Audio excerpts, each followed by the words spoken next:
one sense. You have to be very careful. It also means that when he loves his wife, he'll seek what's good for her, and so as a result, he'll consider his welfare and the welfare of the children over his own welfare. The proper, they always used to say that the proper virtue of a man is fortitude. And fortitude is the virtue by which we engage in things that are difficult. Now we see this physically because men can deal with things that are more physically difficult than women as a rule.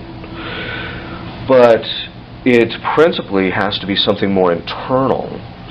The most perfect man, in the sense, is the man who has perfect self-discipline. He has perfect self-control, which means even when it comes to arduous things outside of himself, he will do what's necessary. But he has to have perfect self-discipline because why does he have to have self-discipline? So he still has clarity of mind. If he doesn't have self-discipline, he can too easily be carried off in his judgment and other things. So he has to, he can be carried off with his emotions or appetites, whatever the case may be. And so he has to have perfect self-discipline. And this desire for self-discipline and striving for self-discipline on the side of the male should be motivated by his love for his wife. Why? Because if he has perfect self-discipline, then he can serve his wife more perfectly. In the old rite, in fact, there is a renewal of vows. There's different ones, if I'm not mistaken.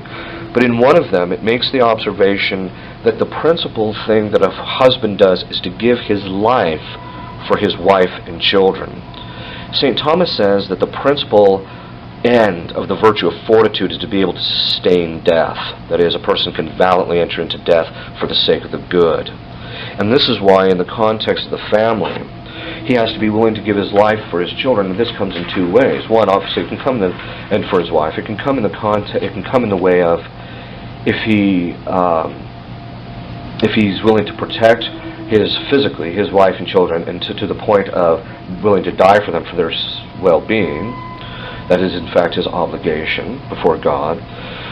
But it also means that he has to be willing to die to self in order to protect them spiritually. This is why, for instance, when a husband beats his wife, or if he says harsh words to her, now here we're not